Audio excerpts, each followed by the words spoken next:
हम 10 साल में 7.5 लाख करोड़ रुपया देंगे। कितना? 7.5 लाख करोड़। कितना? नमस्कार दोस्तों, आपका फिर से एक बार हमारे चैनल पे स्वागत है। दोस्तों, आपको बता दें आज हम बात करने वाले हैं प्रधानमंत्री आवास योजना के बारे में।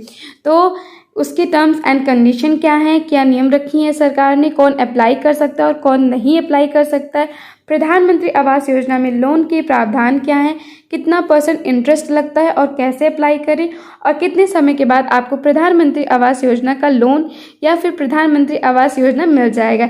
ये सब कुछ आपको हम इस वीडियो में बताएंगे, तो वीडियो को लास्ट तक ज़रूर देखें। और वीडियो स्टार्ट करने के पहले आप सभी लोग वीडियो को लाइक करें, शेयर करें, ताकि और सभी लोग भी इस जानकारी को प्राप्त कर सकें। और सारी अपडेट पाने के लिए चैनल को सब्सक्राइब करें एंड बेल आइकन को प्रेस करें, ताकि आपको टाइमली हर अपडेट मिलती रहे। चलिए अब वीडियो की शुरुआत करते हैं। आपको बता दें, प्रधानमंत्री आवास योजना में जो सरकार आपको मदद करती है वो 3 कामों के लिए करती है। सबसे पहला, या तो आप घर का निर्माण कार्य कर रहे हो, या तो आप घर में कुछ सुधार कार्य कर रहे हो, या फिर आप विस्तार कार्य कर रहे हो। इन सभी 3 चीज़ों के लिए आपको प्रधानमंत्री आवास योजना में मदद मिलती है। अब ये समझिए, जिस घर के लिए आप ये मदद लेना चाहते हैं उस घर का स्वामित्व जो है पति या फिर पत्नी के नाम पर होना चाहिए। ऐसा ना हो कि किसी थर्ड पर्सन के नाम पे हो, क्योंकि अगर थर्ड पर्सन के नाम पर होगा तो आपको इसका लाभ नहीं मिलेगा। और दूसरी कंडीशन ये कहती है सरकार, पति पत्नी के संयुक्त नाम पर भी हो सकता है, तब उसे परिवार का आवेदन माना जाएगा। पति पत्नी के नाम पे अगर एक साथ है तो भी चलेगा। उसके अलावा सरकार ये भी कहती है कि अगर आप EWS की कैटेगरी से आते हैं या फिर LIG कैटेगरी से आते हैं तो उस कंडीशन में मकान का स्वामित्व हमेशा पत्नी के नाम पर होना चाहिए, घर की महिला के नाम पर होना चाहिए। अगर पति पत्नी दोनों में से कोई भी आवेदन कर रहा है, पति पत्नी के एक साथ भी आवेदन कर सकते हैं, और अगर एक साथ भी आवेदन करते हैं तो उसे संयुक्त परिवार आवेदन माना जाएगा। आपको बता दें, अगर आप एक बार आवेदन कर दिए हैं तो आप दूसरी जगह आवेदन नहीं कर सकते। एक आदमी एक परिवार से एक ही जगह अप्लाई कर सकता है, ना कि पति अलग जगह अप्लाई कर दे और पत्नी अलग जगह अप्लाई कर दे। अब बात करते हैं घर के क्षेत्रफल के बारे में। प्रधानमंत्री आवास योजना में आपके घर का क्या क्षेत्रफल है, इसके लिए भी सरकार ने कुछ टर्म्स एंड कंडीशंस रखे हैं, जिसको समझना आपके लिए बहुत ज़रूरी है। सबसे पहले सरकार ये कहती है कि आपके घर का क्षेत्रफल जो होगा वो 200 वर्ग मीटर से ज़्यादा का नहीं होगा। इस 200 वर्ग मीटर में टर्म्स एंड कंडीशन है। ये आपके घर का क्षेत्रफल होगा, मतलब कि आपके घर का बाहरी दीवार नहीं काउंट किया जाएगा। क्षेत्रफल के लिए भी सरकार ने 4 कैटेगरी बनाए हैं।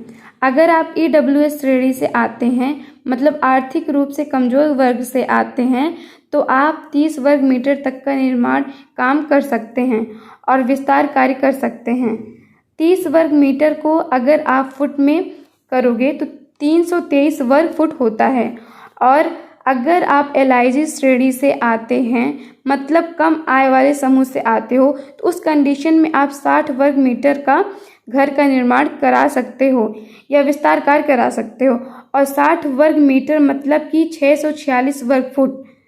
अगर आप माध्यम आय से श्रेणी 1 से आते हो, माध्यम आय में 2 श्रेणी हैं, श्रेणी 1 श्रेणी 2। श्रेणी 1 वालों के लिए 160 वर्ग मीटर है, जिसमें 1772 वर्ग फुट आप मकान निर्माण कार्य और विस्तार कार्य करा सकते हो।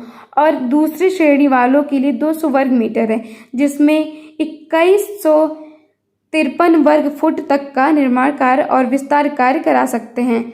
इसमें सरकार आर्थिक मदद भी करती है। अब इसमें आपको ये समझना है कि किस श्रेणी को सरकार की तरफ से कितना आर्थिक मदद मिलता है।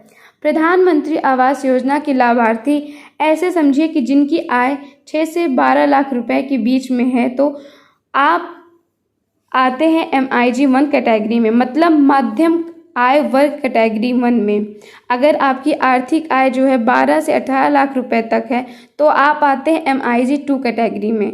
अगर आपकी आय 3 से 6 लाख रुपए के बीच में है तो आप आते हैं LIG कैटेगरी में, और अगर आपकी आय कुल 3 लाख रुपए तक है तो आप आते हैं EWS कैटेगरी में। सरकार कहती है EWS कैटेगरी में जो भी व्यक्ति आते हैं वो 3 लाख से अधिक अगर उनकी आय हो तो वो अप्लाई नहीं कर सकते हैं। LIG कैटेगरी में जो भी परिवार आता है उसकी आय 6 लाख से अधिक नहीं होनी चाहिए। अगर 6 लाख से अधिक होता है तो वो अप्लाई नहीं कर सकते हैं। अगर आपकी आय MIG 1 कैटेगरी में है, 12 लाख रुपए तक की आपकी आय हो सकती है, लेकिन आप अगर 12 लाख से ज़्यादा कमाते हैं तो प्रधानमंत्री आवास योजना के लिए आप एलिजिबल नहीं हैं। अगर आप MIG 2 कैटेगरी में आते हैं और आपकी आय 6 लाख से 16 लाख से अधिक है तो आप प्रधानमंत्री आवास योजना का लाभ नहीं ले सकते हैं। अब आपको बता दें कि प्रधानमंत्री आवास योजना का लाभ उठाने के लिए आपके पास क्या क्या डॉक्यूमेंट्स होने चाहिए। सबसे इम्पॉर्टेंट डॉक्यूमेंट जो है, आपको आधार कार्ड सबमिट करना होगा। आधार कार्ड की जानकारी को उपयोग करने की अनुमति देनी होगी। इसके अलावा आपको एक हेल्पनामा तैयार करके देना होगा। उसमें आपको लिखना होगा कि मेरे और मेरे परिवार को पूरे भारत में कहीं भी पक्का मकान नहीं है। इसके अलावा पहचान पत्र सबमिट करना होगा। पहचान पत्र में आप वोटर ID कार्ड दे सकते हैं, राशन कार्ड दे सकते हैं अगर आपके पास है तो। इलेक्ट्रिसिटी बिल भी है तो उसको भी आप दे सकते हैं। बैंक अकाउंट का विवरण होना चाहिए आपके पास। पासबुक के लास्ट पेज और फ्रंट पेज का फोटोकॉपी भी होना चाहिए, ये भी आप दे सकते हैं। इसके अलावा स्वच्छ भारत मिशन में पंजीकरण संख्या देना होगा अगर आप स्वच्छ भारत मिशन से जुड़े हुए थे। अगर आप मनरेगा से जुड़े हुए हैं तो उस कंडीशन में आपके पास जॉब कार्ड नंबर होगा। ये ऑप्शनल है, अगर आपके पास जॉब कार्ड नंबर नहीं है तो उपयोग नहीं कर सकते हैं, कोई दिक्कत नहीं है। ये सारे इम्पॉर्टेंट पेपर्स हैं जो आपको चाहिए प्रधानमंत्री आवास के लिए। अब ये समझते हैं कि प्रधानमंत्री आवास में जो होम लोन मिलता है उस पर आपको कितने की छूट मिलती है।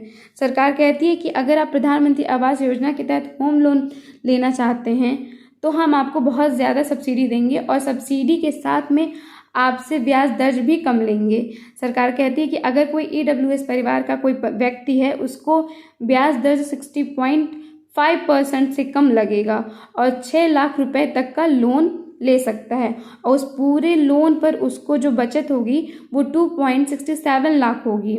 अगर आप LIG परिवार का कोई व्यक्ति हैं तो आपको 6.5% से कम ब्याज लगेगा और आप 2.67 लाख रुपए तक की बचत कर सकते हैं।